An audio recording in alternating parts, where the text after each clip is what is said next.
a good evening. Not a good day, folks. So this is Nadia Monet with Lips Aflame back! After a few days delay, because I had to do some really important stuff. I hope you guys helped me, and still will.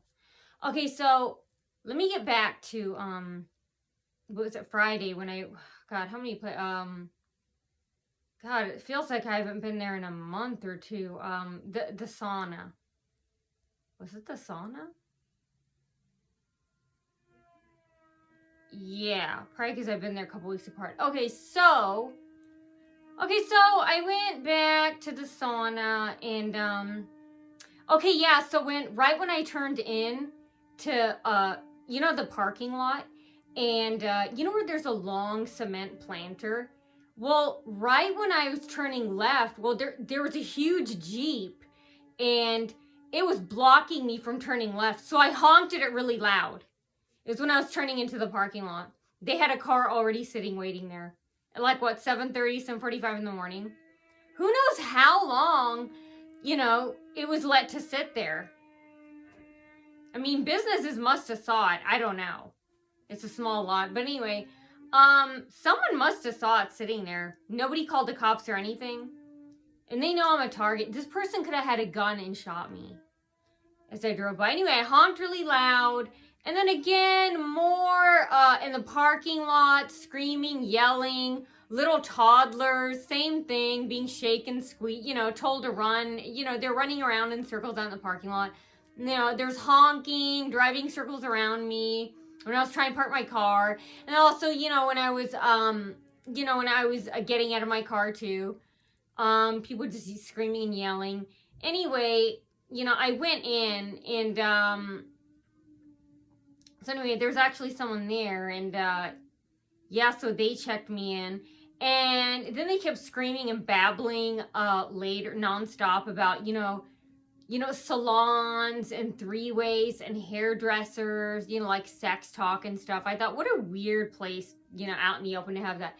And, anyway, all these stalkers, they all started coming in after me, So they're secretly parked somewhere, and then they all start coming and screaming, yelling.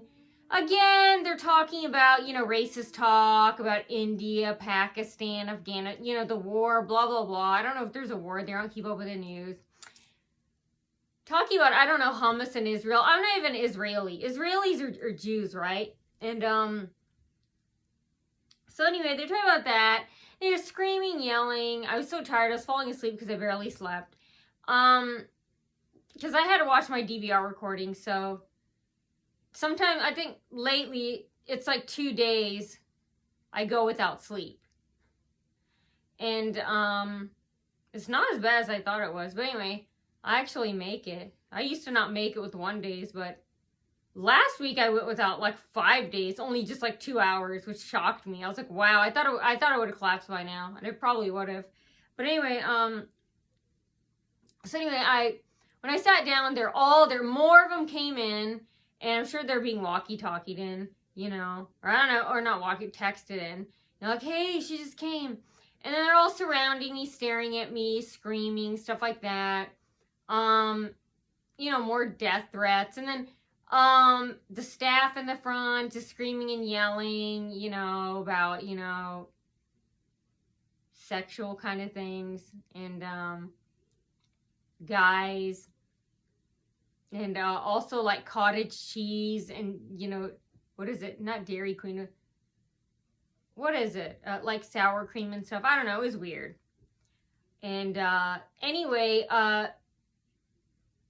and then they made me wait an enormous long amount of time, probably close to an hour, and they were freezing. And remember, it's 0 degrees out, not more than 4, and they're spraying me with air conditioner. Is that attempted murder or something? It's air conditioner. They're spraying me with air conditioner. Thank God I had a leather coat on, but still, I was sneezing, and I had watery eyes, because, when someone gets cold, they start sneezing. I was sneezing, and, they were laughing. And, you know, I could have died, you know, because they know I have asthma. They know huge temperature changes causes, you know, like heat. And just like at Walmart and Home Depot, when they would cut off the air conditioning and heat, they're trying to kill me. Because, you know, the asthma, if you didn't know, asthma victims, people who suffer from asthma, extreme temperature changes, you know, they try and kill us, you know. That hasn't happened to me yet.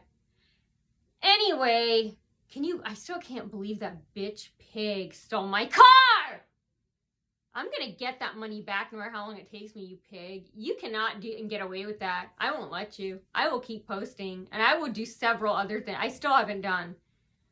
I have a lot more work to do with that, but yeah, I'm just shocked. Okay, let me go back to that story. And that idiot actually did it. Well, a part of me thinks that she was trying to scare me. She actually thought I would take my car away, and then she seemed surprised, and she felt like she had to force herself to have my car towed just to prove a point, because I think maybe she really thought that I was going to move it. Like, no one, I'm not blocking anybody's way. Remember I said she drove up? You saw it on the driveway. I wasn't blocking anyone. It's private property, and she called the manager's office first because she knew it wasn't her business. And then I think when I told her they're not coming, and I smiled. I said, they don't do that. I go, no one's going to come. I think that might have made her mad, because that's when she called the police. Or that's when she called Parker herself. And because she said, oh, we're waiting, you know, for a tow truck. And I kind of smiled. I said, they're not going to come. I go, they don't do that. And then that's when she called Parker. Hey, I'm smart. I don't see why people say getting smart. That's normal. I am smart. That's nothing bad. I was just telling the truth. I was like, I think I said, you're going to be waiting all day. I was smart. I go, they are not going to come. And then that's when, right after that, that's when she kind of looked angry, and then that's when she called Parker. That's why I didn't run out. I was like, honestly, now thinking about it, I'm kind of glad I didn't go after my car, because I'm like, well, I got it on film after I saw how serious those laws were. I didn't realize how serious they were. Towing laws, penal code, stuff like that you have to follow. I was like, well, that's why I let her take it instead of going physically and trying to get it, and the chance of her arresting me. I was like, you know what? Take the car. I was like, I'd rather have you take the car. I got it on film. I'll post it. We'll see what happens afterwards. Because afterwards, everything's gonna and can change, you know. I mean, I can do a lot of things, and I will, and I am. So anyway, I was like, at least I got it on film, her face and her towing the car way off her program. That's what I wanted. I wanted them to see them tow it off. Okay, so anyway, back to what I was saying at the sauna. So I went there, and anyway, after like, I don't know, an hour of freezing me in air conditioning when it's 0 degrees outside, they again, the same racist talk, snarling at me. And then talking about Home Depot and Walmart, and then getting all quiet and then looking at me. And then when I was taken, and then some guy out in the lobby, he threatened to shoot me through a third party. He's saying, oh, she should get shot, haha, and he's laughing. And he didn't look at me. And then when I was finally called to the back, they put me on another side of the building, because it's a different sauna. It's a different sauna rat this day. And it wasn't the regular, it wasn't another one. Another one that usually deals with me, but it was this new sauna rat. And they took me on this side of the building where it was smaller, the room. I don't know. I think they thought it was more crowded or something. It's more smaller. I mean, it looked the same once I was in there. But anyway, I think they were trying to, again, cramp me. And then when the guy came in, he's an Indian. He calls himself, Dr. Phil. He said he's a big fan of Dr. Phil, so call me Dr. Philip. And Indian, Asian. And he didn't really explain what he was going to do. He was talking about, me, and that he was going to saw something. And no, I didn't have any questions, because I was like, well, I think you're trying to spring this on me and try and get me to ask questions. I didn't. I just said no. I didn't have any questions.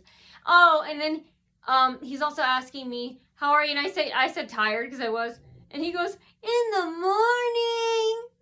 And I was imagining what if he really agreed with me and he said it in that tone? I would have burst out laughing. He was told to act really mean and rude and disrespectful to me. He said, in the morning. I remember thinking he's trying to act mean, but what if that was his way of saying he agreed with me? I want to burst out laughing, but I didn't. What if that sound was for agreeing with me? And then I didn't say anything. I just didn't care. I was like, oh. And then he said, do you have any questions? And I always had a question about, okay, sometimes I get these canker sores from eating spicy food. And I always wanted to know, like the ingredients, can they melt off, certain, parts of my life-saving equipment? And he was like, no. And he goes, it's plastic, Sal. And I imagined again, what if that was his way of agreeing with me in that tone? And, he was like, hey, lay back. And he goes, scoot up. In a really rude tone. And, then I started crying a little. Not. Anyway, it's getting hot up here. Whew. And I turned the heat down too. So anyway, and then some other girl that was there, they're trying to scrounge up any just African American Asians like me around, and there's one African she her and him were babbling on and on about a retreat. Is that going? Okay, yeah, it is. They're babbling about a retreat they're going to together. She's like, have you packed all your bags? And he's like, oh yeah. And then they started talking about going on a retreat together. I don't know if they're dating or what, or if it's like a friend type of thing. But she's a lower level than this head sauna rat. And they're trying to act rude and disrespectful. I didn't care, but they're trying to annoy me. And it looked like they were annoying themselves. Doing things which normally aren't done by any business anywhere. They'll keep babbling and babbling, trying to annoy you. Say and do things what normal employees don't say in front of customers or anything. It doesn't bother me though. It looked like it was bothering that, they're annoying themselves. But anyway, he said, yeah, I'm packed. And then they're talking about going to some retreat and the sauna pool. Would it be warm? And would it be like a huge pool? Like the way a jacuzzi or a hot tub looks and the water's like bubbling. And I wonder if the swimming pool would be like that. Yeah, I wonder if we can throw our dogs in there. Will the water be too hot? So obviously you're talking about animal abuse or something. I don't know, it was weird. And then he's just sawing my teeth, not my tits. My teeth. No, not my teats. Okay, not my tits. God. And so anyway, he maybe he was. No, maybe. Okay, God, it's getting really hot in here. Wearing thin clothes too. Whew. It's like 4 degrees out last time I checked. Okay, so anyway, he does that, and then she's babbling on, and then he leaves, and then a second one comes in. She said that she tried to feed Heather Graham some marshmallows. The actress Heather Graham. And that was a tech who came in. Heather Graham, who she tried to, feed s'mores to with the graham cracker and chocolate. So anyway, then both of those lower employees and the African American woman, I don't know what her name was, and if this other woman's name is Heather, the second one, the white girl, they started banging and hitting the side of my chair, getting really violent. Then they were also like when my arm was on the armrest, they're like pushing it really hard. So I just moved it because I didn't care. But, if you elbow them, which is always my first, then they'll, then they ban us and stuff like that. I wish I could just elbow them and call the police and still stay there. But it's like, you just want to get out of there. You just want your work done. You just want to go home and go back to bed. So, yeah, she kept, like, pushing her arm. It felt like a lot of pressure, but I wasn't pushing back. But that's what it felt like. I don't know. I know it sounds weird, but I was, like, my arm was just resting, and she was, like, pushing against it really hard. But it felt like I was putting pressure back. It felt like she was pressing my arm. It felt like she was pressing my arm really hard, and my arm couldn't move. But I wasn't, like, fighting or putting pressure on. Anyway, I just took it off. And then they kept hitting the sides of my chair, like kicking it, like hitting this, like where the armrest was. And, well, like hoping I wouldn't notice, I wouldn't tell you. And I didn't, really, I didn't.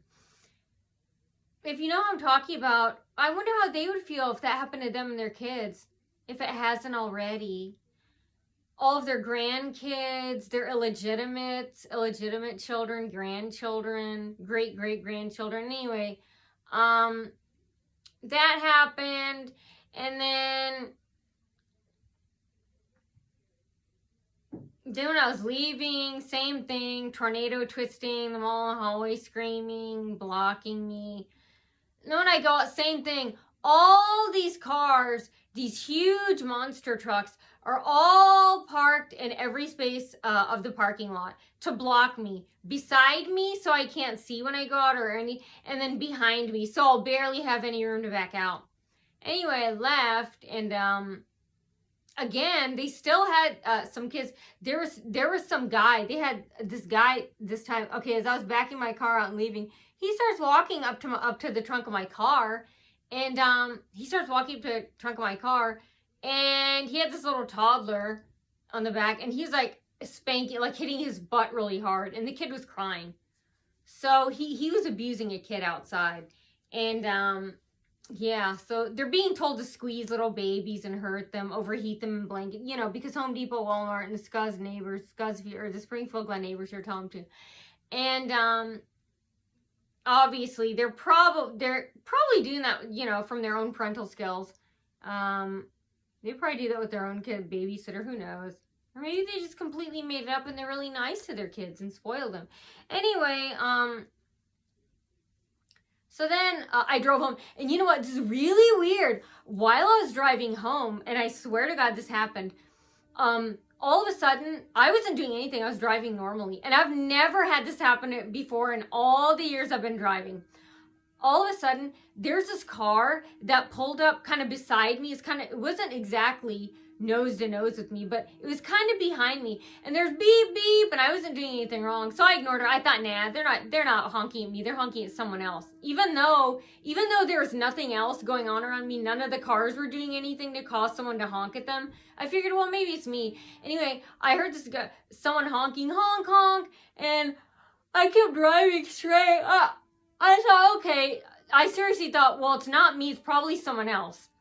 And then the car, after they honked, they zoomed past me, and then they floored it right in front of me. Then they went in the lane right in front of me. And then right before they sped off, I heard a one-syllable word from a girl going, "Bah!" Like, ah! And you could hear a word, and I was like, oh, it sounded like she said, "Bitch!" It was one syllable. And she didn't stick her head out, but right after they cut and zoomed in front of me from the other lane, I heard, "Ah!" Like that. And it sounded like a word, and I was like, it's probably bitch, what she said, like, "Bitch!" Like that. I was like, cool. I was like, no, that's Ms. with a Z, period, not an S. Anyway, then they sped off. I don't know what she was so mad about. I mean, I think it had to be directed at me because, yeah, I was thinking there were cars around me, maybe one that was far away, or, and no one was doing anything, for them to honk, except for me being alive. So I don't know who that woman was. If she has to be affiliated with someone from Walmart or Home Depot, or, But I heard, yeah, like after honking, and no one, like I said, nothing's going on. I wasn't doing anything wrong, causing nothing. And they sped right in front of me, and I heard, like, "Bitch!" I was like, oh, okay. And I'm like, well, then why don't you kill me then or crash into me? You know, why don't you come in the parking lot and do something? Well, you know, why'd you wait till you're in the car? Anyway, so yeah, that's what happened. I'm gonna tell you my next story in a separate video. You know, the mad police woman. Okay. So, I'll be back in the next video. I was crying earlier too. My eyes are so, for like 7 hours straight, seriously. The other time 4 hours. I mean, my nose is so red, you know. My eyes were so, you know, my whole face is swollen and hurting, you guys. I tried to cover it up with makeup. Look, it's smeared from all my tears. I mean, we're all human beings too, you know. I don't see why, you know, they refuse me service and hit me. You know, they're the ones that deserve to be hit. Ah! So, I am Lips of Flame, and I deliver all the nasty, skeezy, dirty, dastardly, diseased, sneaky, shady, underhanded business of all of Fort Wayne. I want to know when. I want to know where. I want to know how. I want to know who. But most of all, I want to know why. I'll see you in the next video about Target and Chase and the Popo. Woo!